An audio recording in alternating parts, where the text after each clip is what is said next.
चलिए अब हम लोग स्टार्ट करने वाले हैं लीगल मेट्रोलॉजी। ओल्ड में भी है, न्यू में भी है, रिस्पेक्टिव खोल लीजिए। ओल्ड में that is chapter 50 and new में that is 13। Again legal metrology में न्यू वाले में कुछ चीजें ऐड हुई हैं, कॉन्सेप्ट वही है, बस कुछ कुछ मैटर ऐड हुआ है, एडिशनल है। अगर आपको लगे लिखने का तो लिख लेना, अदरवाइज अंडरस्टैंड कर लेना, that will be more than sufficient. Okay, तो सबसे पहले तो ये समझते हैं मेट्रोलॉजी का मतलब क्या हुआ। हमने आपको बहुत स्टार्टिंग में एक चीज पूछी थी कि जब आप सब्जी लेने जाते हैं तो वो मेजर करने के लिए बगल में क्या रखता है, बाट। ठीक है, कभी आपने उसको मेजर किया कि लो बाट को तौल के देखें? आप कह रहे नहीं, बाट से तौलते हैं, बाट को थोड़ी तौलते हैं। फिर हमने आपसे पूछा था कि आप 1 किलो नमक लेने गए थे, उसने एक पैकेट आपको दे दिया और आप लेके चले आए। या आप ब्रेड खरीदते हो, उसमें मान लो लिखा है 100 ग्राम्स, ठीक है, आप देख भी लेते हैं लिखा है, तौलते हैं कभी? नहीं तौलते हैं। क्यों? अच्छा चलो अब डिफरेंट चीजों की बातें करते हैं। आपकी कार में या आपकी स्कूटी में एक स्पीडोमीटर लगा होता है, क्या काम होता है उसका? स्पीड बताता है। क्या ऐसा हो सकता है कि मान लीजिए उस स्पीडोमीटर में कोई गलती हो, आपकी स्पीड हो 150 और वो दिखा रहा हो 50? सोच के देखो, आपका स्पीडोमीटर दिखा रहा है 50 और आपकी स्पीड है 150। आपने देखा अभी तो 50 ही है, अभी तो हम स्पीड बढ़ा सकते हैं, उधर 150 के आगे 180 हो गई। आप सोच के देख रहे हो क्या रहा है? Speedometer is an instrument, measuring instrument. Fault हो सकती है, लेकिन कभी आपका ध्यान गया इसके पहले, आज के पहले? नहीं, जो स्पीड उसमें दिखा रहा है उसी को ही मान लेते हैं। ठीक है, एनी अदर इंस्ट्रूमेंट, हॉस्पिटल्स में कितने सारे मेजरिंग इंस्ट्रूमेंट्स होते हैं, लोग एक्सरे कराते हैं, एमआरआई कराते हैं, ये भी तो हो सकता है मशीन गलत हो, लेकिन कभी हमारा दिमाग नहीं जाता, हमें लगता है हमारा दिमाग गलत हो सकता है। यही तो होता है एमआरआई में। एमआरआई में रिपोर्ट निकली, हाँ, अरे एमआरआई में रिपोर्ट निकली, उसमें निकला दिमाग में दिक्कत है, हमको लगता है, हमें डाउट हो गया, हाँ पक्का हमें लगता ही, हमें चक्कर भी आते थे, सब लग दिमाग हमें हमेशा से ऐसा लगता है। मशीन पे हमें कभी डाउट नहीं हुआ। मशीन गलत हो सकती है, बिल्कुल गलत हो सकती है। आप वेइंग मशीन पे खड़े हुए अपना वजन नापने के लिए, ठीक है, आप समझ गए क्या हुआ? थे आप 50 किलो के, उसमें दिखा रहा था 150 किलो, उतर जाओ फटाफट। हो सकता है, बिल्कुल हो सकता है। ठीक है, पेट्रोल भरवाने जाते हैं हम लोग, यहाँ तो ये बड़ा कॉमन है ना? यहाँ आपको डाउट भी कई बार होता है, क्योंकि हम लोग रील्स देखते हैं, हम रील्स वाली जनरेशन के हैं। तो पेट्रोल भरवाने आप जाते हैं तो वहां पर भी तो ऐसा हो सकता है कि मशीन में प्रॉब्लम हो, डाला उसने सिर्फ 10 रुपए का हो और दिखा रहा हो 1000 रुपए का हो गया, वैसे भी उसमें पता भी नहीं चलता, वो बिल्कुल पाइप अंदर डाल देता है ना? अब आप उससे भी नहीं कह सकते नहीं थोड़ा बाहर से डालो, मैं वो दिखता रहे कि जा रहा है, ये भी नहीं कर सकते, वो डाल रहा है। तो दिस इज वेरी कॉमन। ये भी तो हो सकता है उसके इंस्ट्रूमेंट में गलती हो। तो हम लोग क्यों इन गलतियों को इतना नजरअंदाज करते रहते हैं? बहुत सारी और डेंजरस चीजें भी होती हैं, जैसे आपको पता है जितनी मिसाइल्स वगैरह लॉन्च होती हैं, they are also based on everything on measurement. उनका तो बड़ा स्ट्रिक्ट मेजरमेंट होता है। सोचो कहीं इधर उधर लॉन्च हो गई तो पता चला वापस यहीं आ गई, मिसाइल छोड़ी कहीं और थी, वो सैटेलाइट जा रहा था चांद पे, आ गया आपके घर पे। ठीक है, तो कह रहे हैं भाई मेजरिंग इंस्ट्रूमेंट्स इतने सारे हैं हमारे देश में, हमारी दुनिया में, कि इतने सारे मेजरिंग इंस्ट्रूमेंट्स पे हम लोग बेस्ड हैं, और कहीं ना कहीं हम लोग उन सबको सच भी मानते हैं कि मशीन अगर दिखा रही है तो हम सच है। इवन हेल्थ लाइन में तो सबसे ज्यादा इम्पोर्टेंट ये चीज है, क्योंकि डॉक्टर भी मशीन की देखी हुई चीज पे बिलीव करता है।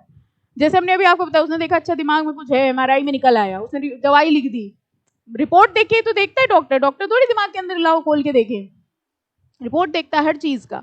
ठीक है, कोई भी छोटी चीज, थर्मामीटर ले लो, फीवर नहीं था, 150 दिखा रहा है, ठीक है, वैसे 150 आ नहीं सकता, बट स्टिल जितने भी ये मेजरिंग इंस्ट्रूमेंट्स हैं, इन सब के मेजरमेंट्स पे हम लोग इतना बिलीव करते हैं, इसलिए इन सारे मेजरिंग इंस्ट्रूमेंट्स का सही होना बहुत जरूरी है। और आपको नहीं लगता कि ये सही के साथ साथ स्टैंडर्डाइज्ड भी होने चाहिए? हम लोग को ट्रस्ट तो था, लेकिन आज तक हम लोग को ये नहीं पता था हम लोग इन पे ट्रस्ट कर क्यों रहे हैं। ये जितने भी मेजरिंग इंस्ट्रूमेंट्स हैं, ठीक है, या जितनी भी चीजों को मेजर किया जा रहा है, इन सब के ऊपर भी एक लॉ बनाया गया है कि इनमें कोई भी गलती नहीं होनी चाहिए। ये सब जब तक अप्रूव्ड नहीं होंगे ये रिलीज नहीं किए जाएंगे। कभी अगर आपने ऐसी कोई मशीन देखी हो तो उसमें एक छोटा स्टिकर लिखा होता है ओके टेस्टेड, कभी देखा है? एक छोटा सा लिखा था टेस्टेड। हर इंस्ट्रूमेंट, हर machine standards, procedures, standard rules के थ्रू चेक होके आती है, ठीक है, और उसके बाद वो लगाई जाती है, उसके बाद वो आपको यूज करने के लिए दी जाती है। वो बात अलग है, लगे लगे खराब हो गई, that is a different issue. But initially जो रिलीज की जाती है, जो मैन्युफैक्चरर बनाता है, वो स्टैंडर्ड पैटर्न के हिसाब से करता है। और आजकल के जमाने में तो हम लोग इतनी चीजें बाहर से इंपोर्ट करते हैं, बल्कि ज्यादा से ज्यादा आप देखिए जो मशीन्स होती हैं बाहर से ही आती हैं। तो आपको नहीं लगता ये जो मेजरिंग सिस्टम है, ये जो स्टैंडर्ड्स है, ये स्टैंडर्डाइज्ड होना चाहिए? स्टैंडर्डाइज मतलब ऐसा ना हो कि इंडिया का मेजरमेंट सिस्टम अलग है और बाहर का मेजरमेंट सिस्टम अलग है। पहले ऐसा होता था, पहले हमारा मेजरिंग सिस्टम और उनका मेजरिंग सिस्टम अलग होता था। इसमें प्रॉब्लम्स ये आने लग गई कि जो चीजें हम बाहर से इंपोर्ट करके लाते थे, अब उनके हिसाब से वो अलग वेट कर रही है, हमारे हिसाब से वो अलग वेट कर रही है। तो ये सोचा गया कि क्यों ना all over the world measuring systems, measures और मेजरिंग डिवाइसेस को एक स्टैंडर्ड रूल्स एंड रेगुलेशंस बना दिए जाएं, ताकि ऑल ओवर द वर्ल्ड कहीं पर भी ये मेजरिंग इंस्ट्रूमेंट्स का यूज किया जाए, सबका सेम प्रोसीजर हो और सेम टेस्टिंग लेवल्स हो। और इसको देखते हुए हर कंट्री ने अपना अपना लॉ जो है वो चेंज करा। हमारा भी ये जो लॉ था वो पहले सिर्फ इंडिया को लेके था, उसके बाद ये लॉ चेंज किया गया और इस लॉ को, जिसमें हम लोग मेजर्स और मेजरिंग इंस्ट्रूमेंट्स की बात करते हैं, उस लॉ को क्या कहा जाता है? Legal metrology. मेट्रोलॉजी वर्ड का मतलब होता है मेजर्स एंड मेजरिंग इंस्ट्रूमेंट्स। जो इंस्ट्रूमेंट्स को मेजरिंग करने के लिए इंस्ट्रूमेंट्स यूज किए जाते हैं, या ये जो बाट होते हैं या वेइंग स्केल्स होते हैं, इन सब के ऊपर जो स्टैंडर्डाइज लॉ लग रहा है उसको क्या कहा जाता है? Legal metrology. और ये लॉ ध्यान में रख के बनाया गया है कि ऑल ओवर द वर्ल्ड जितने भी ऐसे इंस्ट्रूमेंट्स हैं, जितने भी ऐसे लॉ हैं, वो सब एक ही पैटर्न पे बनाए जाए। इनका एक अपना सिस्टम है सर्टिफिकेशन का, ठीक है। इन्होंने कहा हमारा अपना सिस्टम है सर्टिफिकेशन का। जब भी कोई मैन्युफैक्चरर कोई मशीन बनाता है, उसको हमारा सर्टिफिकेशन लेना पड़ेगा। मतलब हम पहले चेक करेंगे कि वो हमारे स्टैंडर्ड के हिसाब से है कि नहीं। जब वो हमारे स्टैंडर्ड के हिसाब से होगा, तब हम उसको एक सर्टिफिकेट देंगे कि अब आपका इक्विपमेंट पास हो गया है, अब जाके आप इसको लोगों तक रिलीज कर सकते हैं। And this is prevalent all over the world, सब जगह यही सिस्टम होता है। ये सर्टिफिकेशन सिस्टम अगर नहीं है तो आपकी मशीन लोगों को यूज करने के लिए नहीं दी जा सकती, ठीक है। अब हम लोग क्या पढ़ रहे हैं? हम लोग पढ़ रहे हैं इसी के लॉ के बारे में, और इस लॉ को देखो क्या कहा जा रहा है? Legal metrology. I hope the concept is very clear, ठीक है। इसी में देखो एक और चीज आती है, जो हमने आपको एग्जाम्पल सॉल्ट वाला दिया था, जिसको हम लोग कहते हैं प्री पैकेज्ड कमोडिटी। दो तरीके की कमोडिटीज होती हैं, एक वो जो आपके सामने पैक करी गई, और एक वो जो प्री पैकेज्ड थी। सामने पैक करी, समझ गए? खुला सामान। जब आप खुला सामान लेते हो तो वो आपके सामने पैक करते हैं। हम लोग की आदत क्या होती है? जो हमारे सामने पैक करते हैं उसमें तो हम लोग ध्यान दे देते हैं, लेकिन जो प्री पैकेज्ड कमोडिटी है हम लोग उसमें कभी ध्यान नहीं देते। और आजकल ज्यादातर चीजें और ज्यादातर लोग प्री पैकेज कमोडिटी में बिलीव करने लगे हैं। खुला सामान आप नहीं लेते, आप कुछ भी लेते हैं। इवन चावल भी आजकल जो लोग लेते हैं वो कहते हैं भैया हम वो पैक्ड वाला लेना पसंद करेंगे। अब 5 kg की बोरी आती है, हमें वही चाहिए। 5 kg आती है, कभी तौल के देखो 5 kg है कि नहीं है। नहीं करते हम लोग, ट्रस्ट कर लेते हैं। यहीं आप खुला चावल लेने जाइए, आप 10 बार तौलवाएंगे, रुको थोड़ा सा कम है, 2-4 दाने और डालो, एक मुट्ठी और डाल दो, अभी पूरा नहीं हुआ। सो pre package commodity is a commodity which was packed before, ठीक है। और पैकेज्ड कमोडिटी वो है जो आपके सामने पैक हुई। प्री पैकेज्ड कमोडिटी के भी कुछ रूल्स एंड रेगुलेशंस हैं। अच्छा एक और बात बताइए, जैसे आप कोई पैकेट खरीदते हैं तो उसमें फ्रंट में लिखा होता है, पीछे लिखा होता है। फ्रंट में जनरली उनका ऐड होता है या प्रोडक्ट का नाम होता है, और सारी इंफॉर्मेशन कहाँ होती है? पीछे। ये जो इनका फ्रंट और बैक होता है ना, इसको कहा जाता है principal display panel. Display panel मतलब इनको जो कुछ भी लिखना है वो इनको फ्रंट पे या बैक पे लिखना जरूरी होता है, ओके। पैकेट के अंदर क्या लिखा होता है बताओ? कोई भी ले लो, मान लो चिप्स का पैकेट है, ठीक है, आपने लेज का पैकेट खरीदा। अब इमेजिन करो येलो वाला लेज, फ्रंट पे क्या है? वो बड़े बड़े आलू दिख रहे हैं, पीले रंग के, है ना। पीछे क्या है? वही कि क्या क्या इंग्रेडिएंट्स हैं, कहाँ बना है, ये सब लिखा है। अंदर क्या होता है? पैकेट के, वाह, कुछ कह रहे हैं चिप्स, कुछ कह रहे हैं हवा। अरे पैकेट के पैनल पे क्या होता है? सिल्वर कलर का होता है, कुछ लिखा होता है उसमें, नंबर्स लिखे होते हैं, नॉर्मली नहीं लिखा होता है, कुछ नहीं लिखा होता है, वो नंबर आपके यूज का होता है। तो फिर नॉर्मली होता भी क्या है, जब कभी कोई ऐसा बहुत लेस में तो नहीं होता, लेकिन जब कोई कुछ इनाम निकलना होता है, ऑफर निकलना होता है, तो अंदर होता है। ये रूल है, आपको पता है। कोई भी इंपॉर्टेंट इंफॉर्मेशन आप अंदर नहीं लिखेंगे। जरा इमेजिन करके देखिए, वो रेड डॉट और ग्रीन डॉट देखा है, वो किस चीज का होता है? Veg and non veg. मान लीजिए आपने पैकेट देखा, बढ़िया पैकेट, आपने पूरा खा लिया, जैसे ही आखिरी चिप्स मुंह में डाला, अंदर रेड डॉट दिखा। इमेजिन करके देखो सिचुएशन, ठीक है, ऊपर कहीं कुछ नहीं था, चिप्स खाते गए, आखिरी चिप्स उठाए, उसी के नीचे रेड डॉट थी। आपने कहा हमारा धर्म भ्रष्ट हो गया। ये कभी हो सकता है? This has to be on the principal display panel. या तो फ्रंट में लिखो या पीछे लिखो। फ्रंट पे इसलिए नहीं लिखते, उनका कवर अच्छा नहीं लगेगा, प्रोडक्ट कैसे बिकेगा।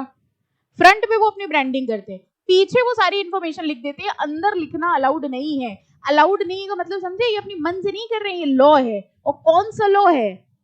Legal metrology act. तो कोई भी ऐसी इंफॉर्मेशन, इंग्रेडिएंट या कुछ भी, कई बार उसमें ये भी लिखा होता है कि इसके अंदर ये चीज पड़ी है जिससे एलर्जी हो सकती है, देखा है, ये भी लिखा होता है, ये भी फ्रंट पे लिखना होता है। कितना कंटेंट है, फैट कितना है, शुगर कितना है, ये भी ऊपर ही लिखना पड़ता है आपको। ये सब रूल्स एंड रेगुलेशंस हैं which are to be followed as per the legal metrology act. तो वो प्रिंसिपल डिस्प्ले पैनल ना, फ्रंट का, इवन ये भी लिखना होता है, जो ऐसे पैकेट होते हैं ना, जिसके अंदर भी पैकेट होते हैं, उसमें ऊपर लिखा जाता है this box contain this many packets. ये देखा है, ये भी लॉ है कि आपको लिखना पड़ेगा कि इस पैकेट के अंदर इंडिविजुअल कितने हैं। कई बार लिखा होता है individual packets are not for sale, ये देखा है, ये भी लिखा, ये भी लॉ है। ये सब लॉ के हिसाब से, वरना आपको लगता है हमारे देश के लोग इतने ईमानदार हैं कि ये सब लिख के देते।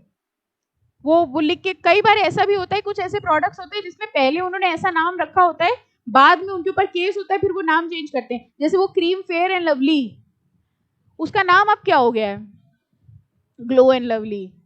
तो आपको ये लगता था अच्छा पहले वो फेयर थी, अब ग्लो हो गई। उसका नाम था फेयर एंड लवली, फिर उस पर केस किया गया कि how can you keep the name fair, fair नहीं रख सकते आप नाम, जरूरी थोड़ी ना कोई लगा के गोरा ही हो जाए। तो उनको नाम चेंज करना पड़ा, फिर उनको ग्लो एंड लवली करना पड़ गया। ऐसे ही हल्दीराम का एक पैकेट आता है, पहले उसका नाम था डाइट मिक्सचर, अगर किसी ने खाया हो, आई डोंट नो, मार्केट पे देखना, पहले उसका नाम था डाइट मिक्सचर, अब उसका नाम पता है क्या रखा है? Light mixture. लाइट क्यों रखा? क्योंकि डाइट रखे, आप एक मिक्सचर बना रहे हो, दालमोट बना रहे हो, डाइट कैसे हो गई उससे? केस होते हैं इस पे, फिर वो अपना नाम चेंज करके करते हैं लाइट मिक्सचर। हम लोग को मतलब नहीं होता, हम लोग को पता है वो दे दो अंदर जो खाने वाला है, तुम डाइट रखो, लाइट रखो। But this is all as per law, और ये जो लॉ है इसको क्या कहा जाता है?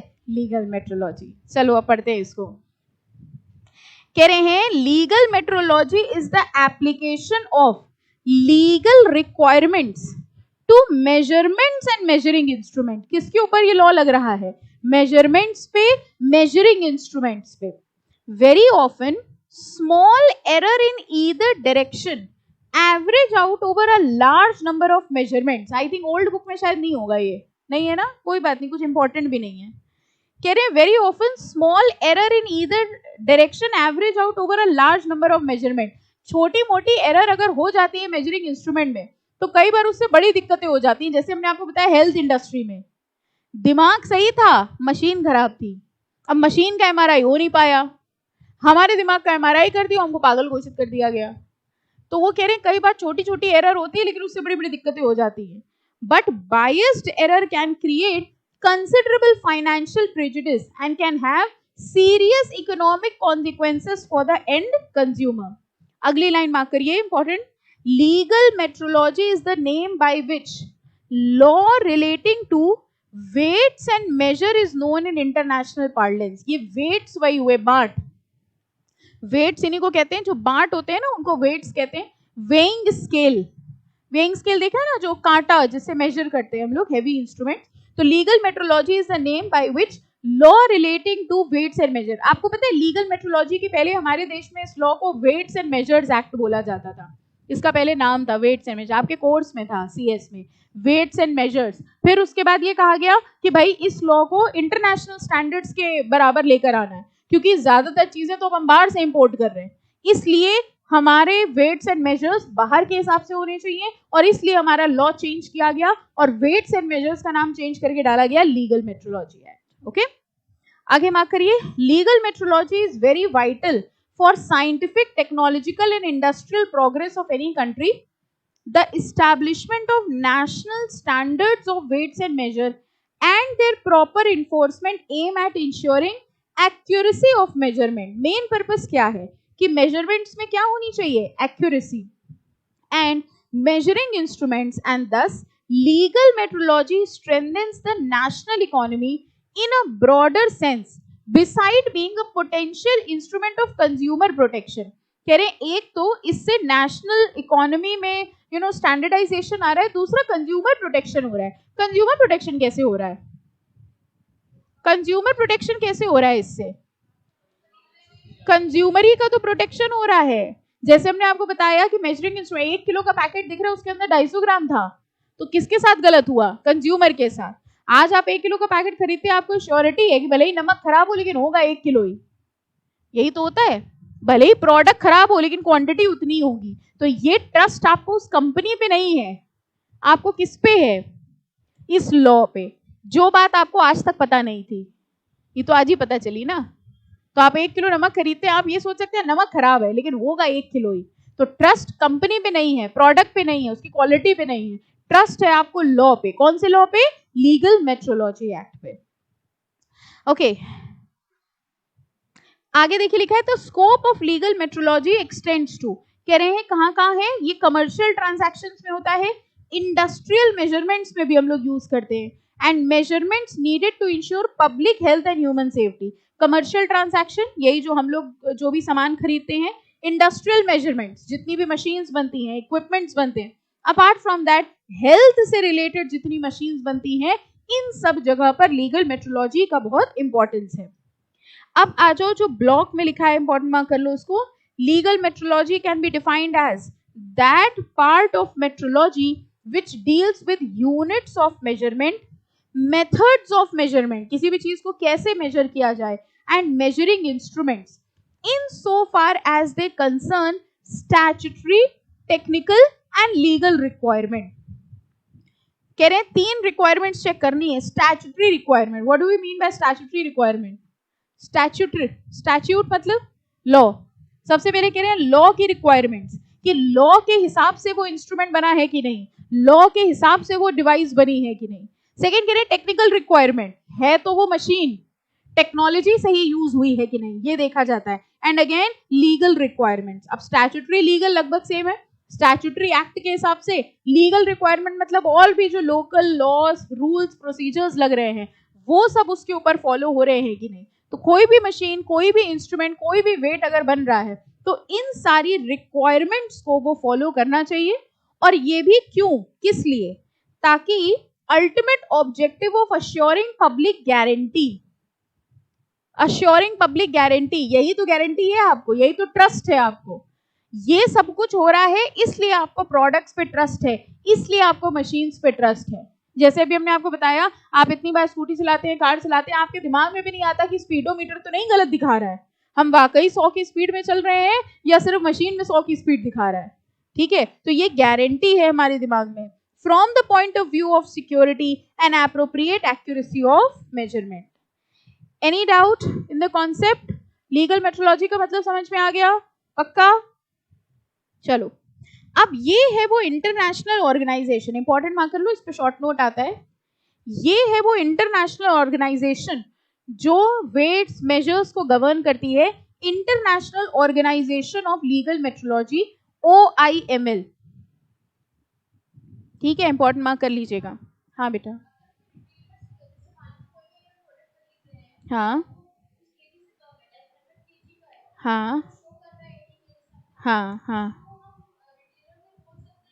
रिटेलर कहेगा बंद पैकेट भैया, ऐसा ही आया था, ऐसा ही दे दिया, यही बोलता है वो, जैसा कंपनी से माल आता है हम तो दे देते हैं। तो एक्चुअली रिटेलर की कोई गलती नहीं है, वो तो प्री पैकेज खरीद रहा है, वो खुद भी वे नहीं कर रहा है। ओके, तो वो तो यही बोलेगा हमने जैसा मिला था वैसा हम दे रहे हैं। लेकिन अगर कोई चीज आप रिटेलर से खुला खरीद रहे हो, उसके लिए रिटेलर इज हेल्ड रिस्पॉन्सिबल। ठीक है, ओके। तो देखिए लिखा है the international organisation of legal metrology is an inter governmental treaty organisation. पहले तो हमें ये इंटर गवर्नमेंटल पढ़ के बताओ, एक गवर्नमेंट इन्वॉल्व है कि कई सारी गवर्नमेंट इन्वॉल्व है? कई सारी गवर्नमेंट इन्वॉल्व है। कह रहे हैं एक इंटरनेशनल ऑर्गेनाइजेशन है, inter governmental treaty organisation. Treaty मतलब क्या होता है आपको पता है? जब कुछ कंट्रीज मिलके अग्रीमेंट साइन करती हैं, दैट इज अ ट्रीटी। तो हुआ क्या, जब ये सोचा गया इंटरनेशनल लेवल पे कि भाई हम लोग को एक स्टैंडर्डाइज सिस्टम रखना है वेट्स एंड मेजर का, तो अलग अलग कंट्रीज की सरकारों ने मिलकर अग्रीमेंट साइन कर लिया, ट्रीटी साइन कर ली। उन्होंने कहा कि चलो एक काम करते हैं कि ऐसी ऑर्गेनाइजेशन बनाते हैं इंटरनेशनल लेवल पे जो वेट्स, मेजर्स और इक्विपमेंट्स इन सबको गवर्न करने के लिए रखी जाएगी। और उस ऑर्गेनाइजेशन का नाम क्या रखा गया? International organisation of legal metrology.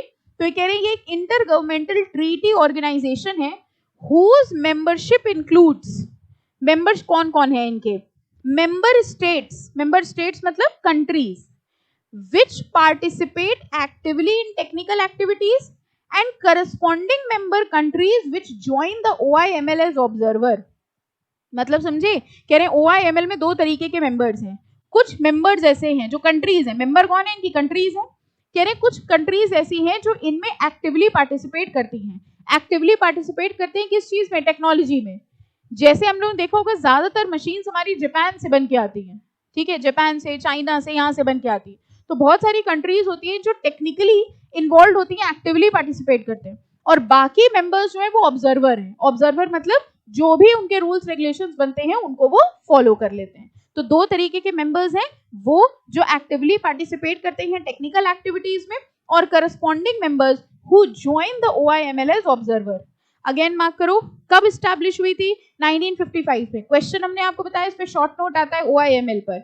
It was established in 1955 in order to promote, बताइए इसका मतलब क्या हुआ? Global harmonisation of legal metrology procedure. ये वर्ड, ये लाइन समझ में आई? Global harmonisation of legal metrology procedure. कह रहे हैं legal metrology procedure all over the world अलग अलग थे सब जगह, उनको एक जैसा बनाने के लिए, उनमें हार्मनी लाने के लिए, पीस लाने के लिए ये एक ऑर्गेनाइजेशन बना दी गई। और अब हर कंट्री जो OIML के मेंबर है उन सब जगह पर एक ही तरीके के रूल्स एंड रेगुलेशंस लगते हैं लीगल मेट्रोलॉजी के। Any doubt to anyone? समझ आ रहा है पक्का? ओके। आगे लिखा है since that time OIML has developed a world wide technical structure that provide its member। अब OIML देखो अपने members को क्या provide कराता है? with metrological guidelines for elaboration of national and regional requirement concerning the manufacture and use of measuring instruments for legal metrology applications। कह रही है गाइडलाइंस प्रोवाइड करते हैं। अब देखो OIML इंस्ट्रूमेंट बना के देता है, बताइए OIML का काम क्या है? इंस्ट्रूमेंट बनाना। इंस्ट्रूमेंट नहीं बनाता, वो गाइडलाइन दे रहा है। जैसे मान लो इंडिया मेंबर है OIML की, ठीक है, इंडिया मेंबर है तभी तो पढ़ रहे हो चैप्टर, इंडिया मेंबर ना होते तो तुम चैप्टर ही ना पढ़ते। इंडिया OIML की मेंबर है, तो OIML उनको इंस्ट्रूमेंट बना के नहीं दे रहा है। OIML उनसे ये कह रहा है कि तुम अपनी कंट्री में जो जो इंस्ट्रूमेंट बनाना, इन गाइडलाइंस को फॉलो करके बनाना। तो OIML हर कंट्री को गाइडलाइंस दे रहा है कि आप लोग जो जो डिवाइसेस बनाइए, ठीक है, all those devices should be as per the guidelines given by OIML। Clear?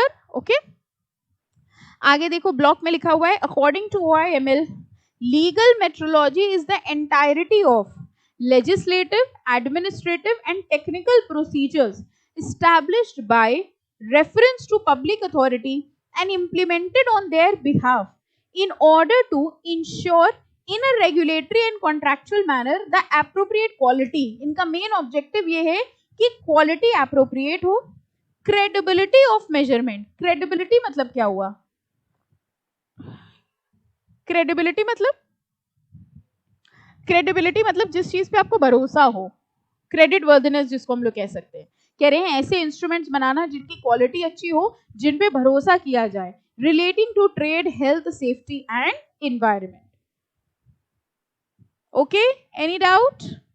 इसके बाद देखिए लिखा है the international organisation of legal metrology is an inter governmental treaty organisation which, ये दिया है ओल्ड में, एक छोटा सा ब्लॉक दिया था बस ओल्ड में, है ना, OIML का।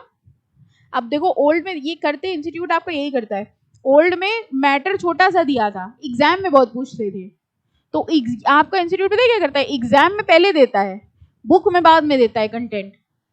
हाँ ये रियलिटी है। अब ओल्ड वालों के साथ समझिए क्या हुआ है, एग्जाम में उनके बहुत आता है, उनके भी बहुत छोटा सा मैटर दिया। बच्चों के साथ दिक्कत ये होती है 5 नंबर क्वेश्चन आए, उनको लगता है लिखें क्या हुआ है एमएल में, और अगर न्यू बुक में देखा जाए तो अच्छा खासा मैटर हुआ है एमएल में लिखने के लिए, तो वो देते रहे आज तक एग्जाम में। तो पहले वो एग्जाम में देते थे, तो बच्चे सोचते क्या लिखें क्या लिखें, तो उन्होंने नई बुक में दिया, देखो ये लिखना था। समझ में आया इंस्टीट्यूट क्या करता है? So this is the matter. जो ओल्ड वाले हैं वो ये वाला पोर्शन जो है ना, ये पॉइंट्स वाला, ये लिख लेना अपने में, क्योंकि आपके बहुत आता है क्वेश्चन OIML पर, तो आपको मैटर लिखने को मिल जाएगा, और नीचे नोट डाल देना कि हमने न्यू बुक पढ़ ली है।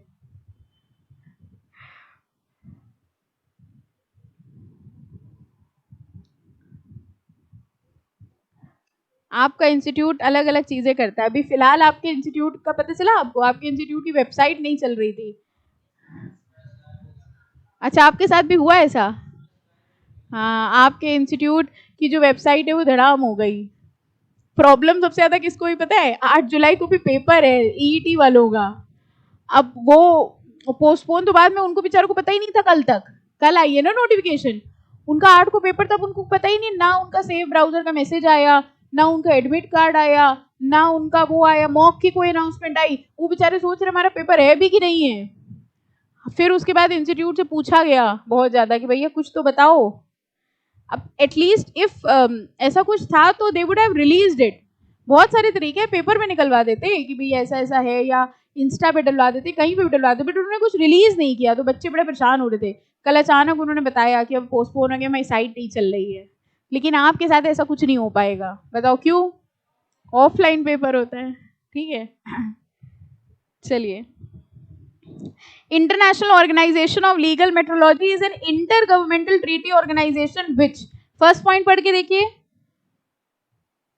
इसमें पढ़ने में आ रहा है पढ़ने में, ब्लर्ड है थोड़ा। Develops model regulations, model regulation समझ में आया? मॉडल रेगुलेशन मतलब एक स्टैंडर्ड रेगुलेशंस बता दिए इन्होंने कि ये मॉडल रेगुलेशंस हैं, अब इनके हिसाब से आप अपने रूल्स बनाइए। ओके, पढ़िए, model regulation standards and related document for use by legal metrology authorities and industry. एक बच्चा पूछ रहा है इंडिया ऑब्जर्वर है कि मेंबर है। अब इतनी चीजें हमने बताई, गूगल बाबा से पूछिए, थोड़ा नॉलेज एक्स्ट्रा इकट्ठा करने की कोशिश करिए। यहाँ आप लोग से नहीं बोल रहे, इग्नोर, ठीक है। जो भी एडिशनल चीजें, if you are having something, तो कोशिश करिए गूगल वगैरह से पूछिए। उससे आपको फायदा क्या होता है, जब आप गूगल से कुछ ढूंढते हैं तो आप एक चीज ढूंढने जाते हैं लेकिन 10 चीजें आपको मिल जाती हैं उसके बारे में। तो read about legal metrology, read about India, तो आपको पता चलेगा और क्या क्या चीजें, मेजरिंग इंस्ट्रूमेंट्स होते हैं, कितनी चीजें जिनके बारे में आपको नहीं पता, और तब भी आप रील्स देखते रहते हो। हाँ और क्या, कितनी चीजें उनके बारे में पढ़ो।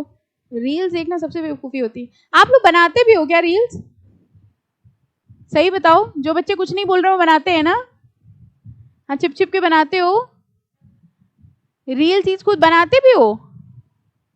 कोई नहीं बनाता? हाँ अच्छा, बाकी बच्चे बनाते हैं अपने रील चीज, जैसे बारिश वारिश हो रही है ऐसे कुछ नहीं बनाते? अच्छा ठीक। Second point, provides mutual recognition system which reduce trade barrier and cost in global market. अब अगर दो कंट्री, मान लीजिए चाइना में भी और इंडिया में भी, या जापान में और इंडिया में भी सेम मेजरिंग सिस्टम यूज हो रहा है, सेम प्रोसीजर्स यूज हो रहे हैं, तो आपको क्या लगता है ट्रेड बैरियर या ट्रेड डिस्प्यूट कम होंगे या ज्यादा होंगे? कम होंगे। उनका भी वही सिस्टम है, हमारा भी वही सिस्टम है, उन्होंने भी मशीन्स उसी स्टैंडर्ड से बनाई है, हमें भी मशीन्स उसी स्टैंडर्ड की चाहिए। तो ये कह रहे हैं इससे म्यूचुअल रिकॉग्निशन सिस्टम होता है और ट्रेड बैरियर्स जो हैं वो कम हो जाते हैं। Represent the interest of legal metrology community with an international organisation and forums concerned with metrology, standardisation, testing, certification and accreditation. कह रहे हैं अब ये जितनी चीजें हैं, कह रहे हैं स्टैंडर्डाइजेशन है, टेस्टिंग है, सर्टिफिकेशन, ये सब कुछ अब इंटरनेशनल लेवल पे हो रहा है। यानी ऐसा नहीं है आपकी जो मशीन है, इसीलिए तो अब आप सोचिए, जो अभी हम आपको बता रहे थे हेल्थ रिकॉर्ड्स में जो MRI मशीन है या जितनी बड़ी बड़ी मशीन्स हैं, अगर सिर्फ इंडिया में बनी होती, अक्रेडिट होती, अप्रूव्ड होती, तो फिर भी गलत हो सकती थी।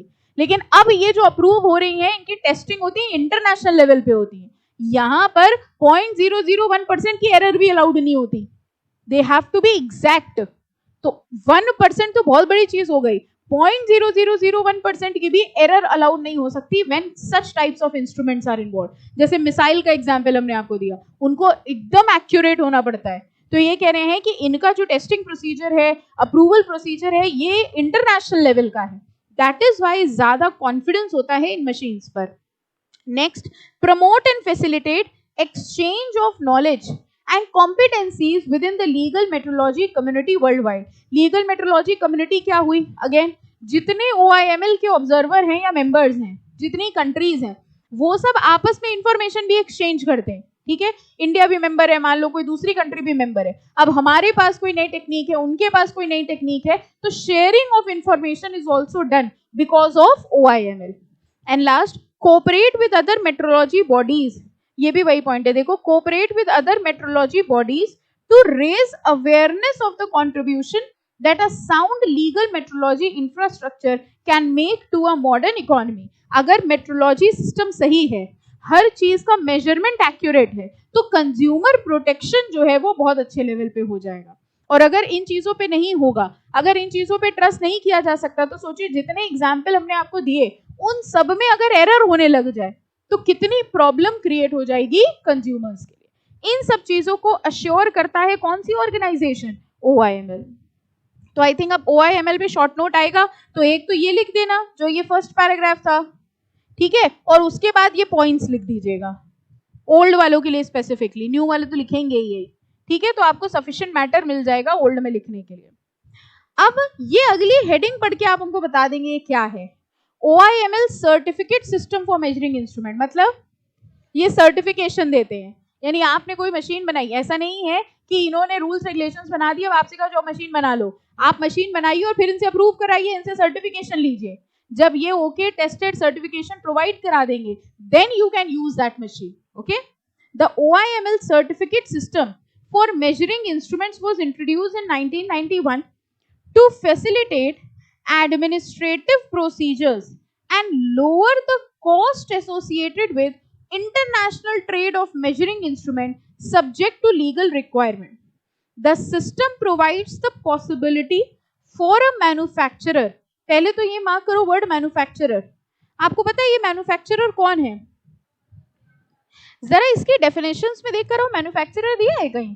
अब जैसे आप लॉ पढ़ रहे हैं, लॉ में एक वर्ड आया मैन्युफैक्चरर, तो इसके लिए आपको क्या करना चाहिए? उस एक्ट की डेफिनेशन में देखना चाहिए कि मैन्युफैक्चरर कौन है। जरा देख कर आओ कौन है मैन्युफैक्चरर?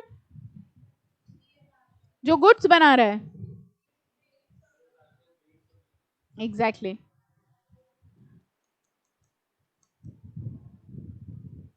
कितने बच्चों ने दूसरी किताब निकाल ली ढूंढने के लिए कि कहाँ दिया होगा, उसी चैप्टर में दिया होगा। कुछ बच्चे सोच रहे कौन सी किताब में ढूंढे, कहाँ मिलेगा, उसी में आगे दिया है डेफिनेशंस। ये मैन्युफैक्चरर किस चीज का मैन्युफैक्चरर है? Weights and measure. इस पूरे लॉ में जहां कहीं भी मैन्युफैक्चरर लिखा हुआ है वो प्रोडक्ट का मैन्युफैक्चरर नहीं है, वो वेट्स एंड मेजर्स का मैन्युफैक्चरर है। कहीं भी अगर रिपेयरर लिखा हुआ है तो वो किसका रिपेयरर है? वेट्स एंड मेजर्स का रिपेयरर है। ठीक है, तो यहाँ लिखा हुआ है the system provides the possibility for a manufacturer, देखो क्या लिखा है, to obtain an OIML certificate and a test report indicating that a given instrument complies with the requirement of relevant OIML international recommendation। बताओ ये line समझ में आई कि नहीं? यहां से the system provides, धीरे धीरे पढ़िए, अपने आप समझने की कोशिश करिए।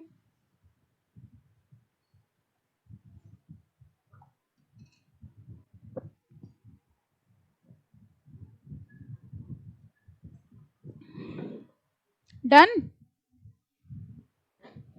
समझाएं कि हो गया?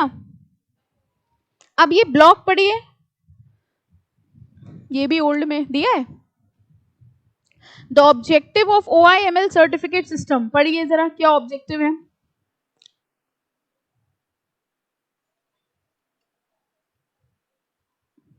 पहले सिर्फ फर्स्ट पढ़ो, एक एक डिस्कस करते हैं। पहले देखो, टू प्रमोट ग्लोबल हार्मोनाइजेशन, यहीं से समझ में आ गया।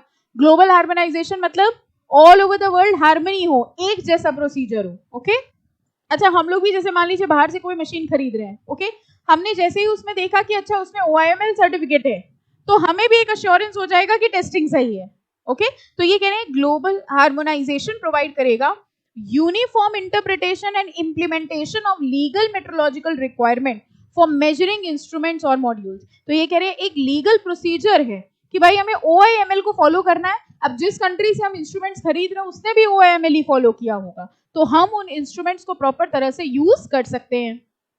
टू अवॉइड अननेसेसरी रीटेस्टिंग, अगर कोई इंस्ट्रूमेंट आप बाहर से खरीद रहे हो और वो OIML के हिसाब से टेस्ट होके चेक होके आया है, तो क्या उसको दोबारा यहाँ टेस्ट अप्रूव और चेक करने की जरूरत है?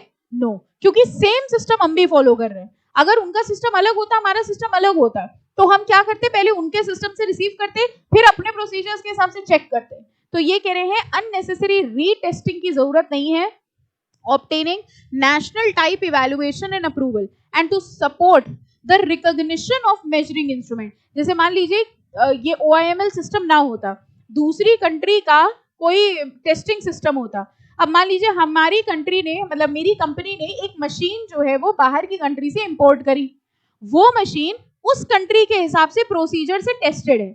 हम यहाँ लेकर आए और हमने सरकार से कहा कि भाई हम अपने हॉस्पिटल में ये मशीन रखना चाहते हैं। हमारी सरकार ने कहा नहीं, उनका टेस्टिंग सिस्टम हम क्यों माने, हमारे यहाँ के हिसाब से आप फिर से पूरी चेकिंग कराइए मशीन की, तब हम आपको उसको ऑपरेट करने को देंगे। ये सब कुछ अब नहीं होगा। क्यों? क्योंकि इंडिया भी मेंबर है OIML के।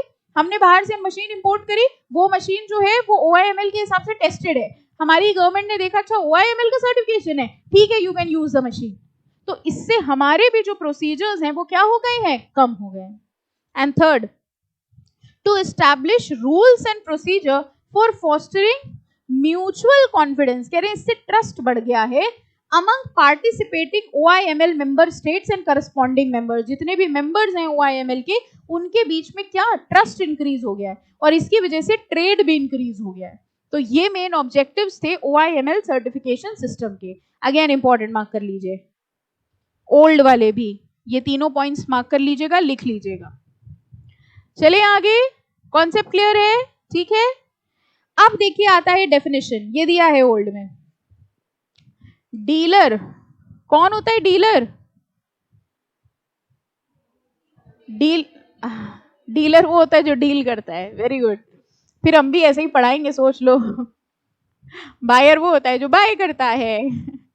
अच्छा, dealer means buying and selling, ठीक है, जो ऐसी एक्टिविटीज कर रहा है वो डीलर होता है। यहाँ पे डीलर किस चीज में डील कर रहा है? वेट्स एंड मेजर्स में। कह रहे हैं according to section 2B, dealer in relation to any weight और measure means a person who carries on directly और otherwise the business of buying, selling, supplying, distributing. ये चार चीजें डीलिंग में इंक्लूड होती हैं, बाय करना, सेल करना, सप्लाई करना, डिस्ट्रीब्यूट करना। एनी सच वेट और मेजर वेदर फॉर कैश और for deferred payment. Deferred payment कौन सा सिस्टम होता है? डेफर्ड पेमेंट, बाद में पेमेंट करना, इंस्टॉलमेंट में पेमेंट करना। कमीशन, रेम्यूनरेशन और other valuable consideration and includes a commission agent, importer, manufacturer etcetera. Basically जो वेट्स एंड मेजर की बाइंग, सेलिंग, सप्लाइंग या डिस्ट्रीब्यूशन कर रहा है, उस पर्सन को हम लोग क्या बोलेंगे? डीलर। एक्सपोर्ट और इंपोर्ट बहुत टफ है, हमसे हो नहीं पा रहा। आप ट्राई करके देखो, आपसे हो पाएगा? हमने बहुत कोशिश करी, हमें समझ नहीं आया।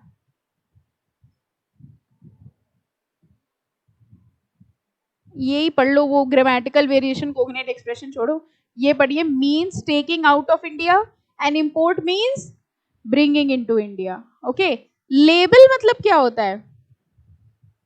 लेबल देखते हैं आप, किसी भी पैकेट में, किसी भी बॉटल में ऊपर लेबल लगा होता है। अब आप समझ रहे हो, वो जो लेबल लगा होता है उसके ऊपर भी लॉ है। ऐसा नहीं कि कुछ भी चल रहा है दुनिया के अंदर, आपको पता कुछ भी नहीं है।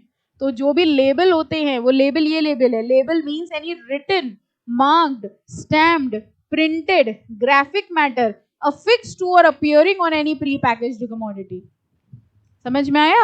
उसको भी क्या बोला? तभी आप देखिए, कुछ लोग होते हैं जैसे बहुत ज्यादा तो उनके ऊपर नहीं लगते। जैसे मान लीजिए कोई लोकल हलवाई है, ठीक है, वो कोई ऐसी चिप्स या कोई चीज बना रहा है, तो आपने देखा होगा उसके पैकेट जो होता है वो ट्रांसपेरेंट होता है, एक पर्ची पड़ी होती है अंदर। कभी खरीदा उनसे आपने सामान? उसके अंदर पर्ची पड़ी होती है। उस पर्ची में क्या लिखा होता है? नाम होता है, उससे इंपॉर्टेंटली क्वांटिटी होती है, प्राइस होता है, और वो होता है जो प्रोडक्ट है। ये भी एज पर लॉ है। अब आपने अपने पैकेट में प्रिंटिंग नहीं कराई तो देखा जाए तो प्री पैकेज कमोडिटी का रूल ब्रेक हो गया। तो आप उसमें वो डाल दो, पर्ची डाल दो कि पता चले क्या है क्या नहीं है, क्वांटिटी कितनी है, बिकॉज दिस इज मैंडेटरी। ठीक है, बहुत लोग फिर भी बिना उसके करते हैं, बट वही है ना, खून भी तो बहुत हो रहे हैं। मैंने आपको बताया लॉ तब तक, जब तक कोई डिस्प्यूट नहीं अराइज हो रही तब तक इट इज वैलिड। जब डिस्प्यूट अराइज होगी, अब आपने पैकेट लिया उसमें कुछ नहीं लिखा था, अब आप पढ़ चुके थे लीगल मेट्रोलॉजी, आपने दुकान वाले से कह दिया कि तुमने अपने पैकेट में कुछ लिख नहीं रखा है, वो कहेगा दोबारा यहाँ आ भी ना जाना। हाँ, हमारे लेवल पे तो यही होगा ना, आप अपने नॉलेज दिखाने चाहिए, वो कहेगा दोबारा ले भी ना लेना हमारे यहाँ से कोई सामान। बट बड़े लेवल पे जब कोई केस कर देता है तो फिर वही चीजें वैलिड हो जाती है, सिंपल। चलो, लेबल का मतलब बता दिया, लीगल मेट्रोलॉजी डेफिनेशन पढ़ी है। अच्छा एक बात बताओ, भी ऊपर भी तो लीगल मेट्रोलॉजी इतनी बार समझाया था, फिर दोबारा समझा रहे हैं, रिपीट कर करके बुक मोटी करते हैं ये लोग, है ना? ये दोबारा क्यों समझा रहे हैं? चैप्टर के स्टार्टिंग में भी तो बताया था लीगल मेट्रोलॉजी क्या होता है। ये एक्ट के हिसाब से है, this definition is as per the act. तो अगर वो पूछते हैं legal metrology as per legal metrology act, तो ये डेफिनेशन लिखनी है। ठीक है, पढ़ लीजिए, हालांकि है वही।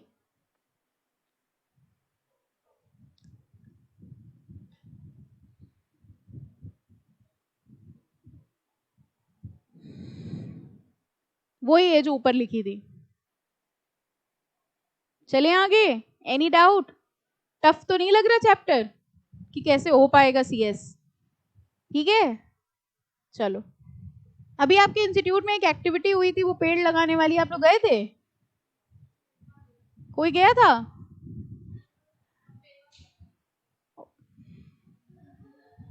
पेपर, हमें लगा कौन सा पेपर था। इंस्टीट्यूट की कोई भी एक्टिविटी हुआ करिए, प्लीज जाया करिए। अभी एक और है कुछ, स्टूडेंट मंथ चल रहा है ना आपका, और स्टूडेंट ही इंटरेस्टेड नहीं है।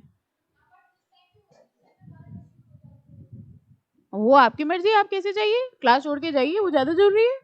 हाँ, मजाक नहीं कर रहे हैं, वो स्टूडेंट मंथ थोड़ा ना पूरे साल होता है, क्लास तो आप बाद में पढ़ लोगे, अपने आप भी पढ़ लोगे। ये एक्टिविटीज में जरूर पार्टिसिपेट किया करिए, because this is the only way जिससे आप अपनी कम्युनिटी में इन्वॉल्व हो सकते हैं। अच्छा, आपके साथ उल्टा है, वहां भी नहीं जाएंगे, यहाँ भी नहीं पढ़ेंगे। हाँ, और please participate in all these things. इससे क्या होता है, जो भी सीएस हैं, कम से कम आप उनको पहचानोगे तो वो आपको तो थोड़ा बाद में पहचानेंगे। आप तो उनको पहचानोगे सीएस है कौन, कौन चेयरमैन है, उससे बात करो, उससे मिलो। अभी जब ट्रेनिंग की बात आएगी ना, तो ये सब बड़ा इंपॉर्टेंट काम आता है। You need to develop relations. आप कह रहे हो वो तो हम कर लेते हैं, रिलेशनशिप बनाने में तो बहुत आगे है, relation with your profession colleagues. ठीक है, तो always participate in such activities. जब आप जाएंगे तो वहां पर आप सीएस को देखेंगे, उनसे मिलेंगे, तब आपको पता चलेगा कि अच्छा इतने लोग इतनी इतनी कंपनीज में हैं, तब आपको वो रेफर कर सकते हैं। अभी आपको ट्रेनिंग की रिक्वायरमेंट होगी, जब फिर ऐसे बच्चे इन्वॉल्व होते नहीं, फिर अचानक से आ जाते, कहाँ करें, किसके पास जाएं, किस सीएस के पास जाएं। तो प्लीज डेवलप योर रिलेशंस, क्योंकि अब यही आपकी कम्युनिटी है। अगर आपने सोच लिया कि आपको सीएस बनना है, यही तो कम्युनिटी है, ये इन्हीं से जान पहचान बढ़ाने से कुछ होगा। तो प्लीज इनसे जान पहचान बढ़ाइए। ठीक है, पार्टिसिपेट करिए। हम तो कह रहे हैं सिंगिंग डांसिंग हो तो उसमें पार्टिसिपेट करो। हाँ, और क्या, मजाक की बात थोड़ी ना है। अब आप कह रहे हैं लो सीएस नाचने के लिए थोड़ी ना किया था। अरे वो सर्टिफिकेट देते हैं। You should participate in activities में, जरूर पार्टिसिपेट करिए। एक शायद अभी कुछ वो है, स्किल्स का कोई एक सेशन है, go and attend, that is very good. कुछ इट्स नॉट दैट कि बड़ा आप उसमें पढ़ाई कर रहे थे या बड़ा कुछ छूट ही जा रहा है आपका। जाइए, पार्टिसिपेट करिए, उन लोग की नजरों में आइए, कूद कूद के काम करो वहां जाके, झाड़ू पोछा नहीं। मतलब कि how I can volunteer, what I can do. ऐसे क्या होगा, they will start recognising you. फिर कोई इवेंट ऑर्गेनाइज होगा, जैसे बड़े बड़े इवेंट, अब जैसे बार बार आप जाते हो तो वो आपको पहचानने लगेंगे। अच्छा, क्योंकि Kanpur is a very small city, ठीक है, तो बहुत कम लोग हैं यहाँ पर। ऐसा नहीं है कि 1,00,000-2,00,000 सीएस हैं, 1,00,000-2,00,000 तो टोटल होंगे।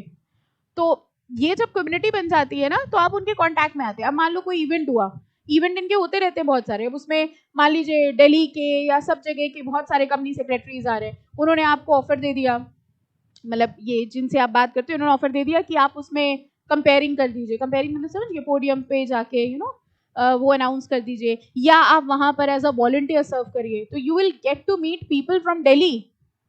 हो सकता है आप आईसीएसआई के चेयरमैन से मिल सको, इससे अच्छा क्या मौका हो सकता है? यहीं बैठे रहो बस, हम आते हैं एसी में बैठ के चले जाते हैं, हमारी पढ़ाई ना छूट जाए, और यहाँ आके क्या करो, नींद आ रही है, हाथ ये तो दिया है भगवान ने तो टेक लग जाता है। तो गो एंड एक्टिवली पार्टिसिपेट। और फिर क्या होता है, जब आप उनके टच में रहते हो, उनसे जाके मिलो, दिल्ली के चेयरमैन है, दिल्ली का सीएस है, उनसे जाके मिलो। This is how you will get better job opportunities, you will get better training opportunities. फिर सीधे वो ऑफर दे देते हैं कि वो एक बच्चा है वहां पर, उसको कांटेक्ट कर लो। ऐसे क्या होगा, अभी आपसे पूछ के देखो, मान लो आपका एग्जीक्यूटिव निकल गया, जो ट्रेनिंग करूं, कहाँ जाएं? हाँ, बच्चों को ये तक नहीं पता होता कानपुर में सीएस कौन कौन है। रोज पूछते हैं हमसे, जब ट्रेनिंग की बात होती है, मैम कुछ सीएस के नाम कानपुर में बता दीजिए जिनके पास जाके ट्रेनिंग कर सके। Just imagine. तो this is how you are going to develop relations. तो ये बहुत अच्छा स्टूडेंट्स बन चल रहा है। पता आपके पास आई थिंक मेल आती होगी, इग्नोर कर देते होगे, स्पैम ना, जो गलती से मेन मेल पे आती होगी, आप उसको स्पैम पे डाल देते होगे। Please treat this as junk. तो प्लीज उसको पढ़िए, जाइए, पार्टिसिपेट कीजिए, इनसे मिलिए, इनसे कहिए कि सर जो भी एक्टिविटी हो हमें बताइए। अभी प्लांटेशन हुआ था, वहां जाके पेड़ लगाना था, इस्कॉन टेम्पल, पता सब कुछ है आप लोगों को, बड़े होशियार है। Please participate in these activities, this is really beneficial. ये आपको आज नहीं समझ में आ रहा, 4 साल बाद जब सीएस बन के निकलोगे ना, तब याद करोगे हाँ मैम ने करवा दिया, तो देखो आज हमारी जान पहचान हो गई। तब आप दूसरों की लगवा देंगे जॉब। आज अभी आपका खुद का ठिकाना नहीं है। तो वॉलंटियर, जैसे स्कूल में नहीं होता था, जो बच्चे ज्यादा एक्टिव करते थे टीचर्स की नजरों में चढ़े रहते थे, वो ही कॉन्सेप्ट है, बस चढ़ना है आपको। Actually this is very helpful. मान लीजिए आप चलो सीएस बन गए, आपने प्रैक्टिस स्टार्ट करी, कहां से मिलेगी ऑडिट, कहां से मिलेगी कंपनीज? यही देंगे क्या? घर घर मांगोगे ऑडिट करवा? नए नए बने हैं, कुछ तो काम वो नहीं करवा दो यार, अभी कल रिजल्ट निकला है, ट्रेनिंग कंप्लीट हुई है, बोन ही नहीं हुई, एक कंपनी का ऑडिट दे दो, ये थोड़ी करोगे। How will you get the contact? Like this only. तो maybe they will give you a better job opportunity, they will give you some audits, they will refer to you good companies. हो सकता है big 4 में कोई कोई लगवा दे job. तो ये सब कैसे पहुंचोगे? पहुंचना वही है ना, दिल्ली विल्ली का सपना है ना, दिल्ली पुणे बैंगलोर, जॉब का सपना है। I am sure. क्या करना है? जॉब की practice. How many of you for practice? Very good, practice a very good option. जो प्रैक्टिस के लिए तो कांटेक्ट के बिना तो बेटा कुछ होगा नहीं, ठीक है, क्योंकि प्रैक्टिस में तो कांटेक्ट चाहिए ही चाहिए। और जो बच्चे जॉब कह रहे हैं, सपना जॉब के करो कैसे? अम्बानी जान पे जाना है, हमारे तो अम्बानी घर का है, हमारा रोज का मिलना है, तो ऐसे ही तो कांटेक्ट बनाओगे ना। सीएस बनने के बाद थोड़ी ना कांटेक्ट बनाओगे। तो प्लीज मीट देम, ठीक है, पार्टिसिपेट। 3-4 बार आप वहां दिख गए, बस फिर वो आपको बुलाएंगे हर बार, जैसे स्कूल में होता था। वही सिस्टम है, आप एक्टिविटीज में पार्टिसिपेट करिए, टीचर्स की नजरों में चढ़ जाएंगे, फिर देखो टीचर हर चीज में आप ही को बुलाएगी, वो इवेंट है उसमें आ जाओ। यही तो करते थे स्कूल में ना, वही बच्चे देखो छाते रहते थे, वो बच्चे जो पीछे बैठे रहते पीछे ही रह जाता था। और यहाँ तो जॉब की बात है, ट्रेनिंग की बात है, हो सकता है किसी बढ़िया दिल्ली की कंपनी में रेफर करने को मिल जाए, हो सकता है ऐसे चेयरमैन से मिल जाए तो पूछ लेना कि पेपर क्यों इतना टफ का बना रखा। हाँ होता है उनका क्वेश्चन आंसर सेशन, आपको पता है अभी आए थे, रिसेंट अभी हुआ था थोड़े टाइम पहले ही, तो चेयरमैन आए थे आपके, इंडिया के जो चेयरमैन है वो आए थे यहीं कानपुर में। तो क्वेश्चन आंसर सेशन होता है, लोग उनसे क्वेश्चन पूछते हैं, तो पूछना, अब जाओगे तब पूछोगे, ये मत पूछना कि पेपर टफ क्यों बनाते हो। But what you can ask is what are the opportunities, हमारे लिए क्या अपॉर्चुनिटी। ये अपने जॉब के करियर एस्पेक्ट सोचो ना, कि हमारे लिए क्या अपॉर्चुनिटीज है। कैंपस प्लेसमेंट होता है आपका, और अच्छा कैंपस प्लेसमेंट करवाइए। कैंपस प्लेसमेंट समझिए क्या होता है? आईसीएसआई जॉब लगवाता है, that is known as campus placement. ये अपने फ्यूचर के बारे में सोचो। आप इसी से बाहर नहीं निकल पा रहे हो, पेपर इजी दे देना, अच्छा चॉइस 2 दे देना, क्वेश्चन 5 कर लो या 6 कर लो, इससे थोड़ा ऊपर बढ़ो, ठीक है। तो अब जितनी भी एक्टिविटीज यहाँ होंगी, हमें वहां सबकी फोटो दे, हमें पास फोटो आ जाती है, हमें हमारे बच्चों की फोटो दिखनी चाहिए, कूद कूद के जाना, ठीक है। हाँ, कोई पूछे तो ज्यादा बताना नहीं कि शिक्षा में पढ़ते हैं, कल गए थे। हाँ, very good very good, you should. कैसा एक्सपीरियंस, अच्छा लगता है ना? सीएस को देख के अच्छी फीलिंग आती होगी ना कि हाँ देखो हैं असली में कमा रहे हैं, हमारा फ्यूचर दिखता है। चलो मैन्युफैक्चरर की डेफिनेशन पढ़ते हैं। As per section 2I, manufacturer in relation to any weight or measure means a person. किस चीज का मैन्युफैक्चरर है वो? वेट एंड मेजर का। अब देखो मैन्युफैक्चरिंग करने के तरीके क्या होते हैं। सबसे पहले तो या तो हमने वो वेट और मेजर खुद बनाया है, दूसरा मैन्युफैक्चर वन और more part and acquire other parts. ये कैसे मैन्युफैक्चरिंग करी हमने, बताओ? एक पार्ट हमने बना लिया, एक पार्ट बना बनाया खरीदा, दोनों को मिला के प्रोडक्ट बना दिया। ऐसा करते हैं कि नहीं? मशीन्स में आपको पता है ये जितने भी इक्विपमेंट्स, ये एसी वगैरह होते हैं, टेलीविजन, ये असेंबल करके बनाए जाते हैं, इनके पार्ट्स होते हैं, पार्ट्स को मिला के बनाया जाता है। तो ये कह रहे हैं अगर आपने एक आध पार्ट खुद बनाया है, 2-3 पार्ट्स उसके खरीदे हैं और उनको मिला के असेंबल कर रहे हो, वो भी पर्सन मैन्युफैक्चरर माना जाएगा। तीसरे में क्या कर रहा है बताओ? खुद कुछ नहीं बना रहा, बना बनाया खरीद रहा है, असेंबल कर रहा है, क्या उसको इस एक्ट के हिसाब से मैन्युफैक्चरर माना जाएगा? यस, उसको भी मैन्युफैक्चरर माना जाएगा। चौथा क्या कर रहा है? वो असेंबल भी नहीं कर रहा है। आलस पने की हद देखो। नहीं, कुछ लोग ऐसे होते हैं ना, बना बनाया प्रोडक्ट लेते हैं, उसमें अपना लेबल लगा देते हैं और फिर अपने नाम से बेचते। चोरी नहीं कर रहे हैं, ठीक है? वो बना। आप तो, आपको क्या लगता है जो आप बाटा के शूज पहनते हो, आपको लगता है बाटा बनाता है? पता है सबको, बाटा नहीं बनाता है कुछ नहीं। इवन जितने भी ये आपके एसेसरीज, जैसे नाइकी के शूज होते हैं, उनकी जो एसेसरीज होती हैं, आपको लगता है खुद बनाते हैं? कुछ नहीं बनाते। नॉर्मल फैक्ट्री में शूज बनता है, बाटा उनको स्पेसिफिकेशन बताता है कि ये वाली स्पेसिफिकेशन है, बाटा उनसे बना बनाया शूज खरीदता है, अपना बाटा लिखता है और 2000 रुपए में बेच देता है, और आप खुशी खुशी लेके आते हैं बाटा का शूज 50% ऑफ में ले आए एक्चुअली। तो ये क्या करते हैं, बना बनाया खरीदते हैं, उसमें अपना लेबल लगाते हैं और लेबल लगा के बेच देते हैं। अगर कोई ऐसे भी वेट एंड मेजर बना रहा है तो उसको भी क्या माना जाता है? मैन्युफैक्चरर। ठीक है, फाइन। तो ये डेफिनेशन देखो किसकी थी? मैन्युफैक्चरर की। चलिए यहां पे इसको स्टॉप करेंगे, प्रोटेक्शन से हम लोग नेक्स्ट लेक्चर पे स्टार्ट करेंगे।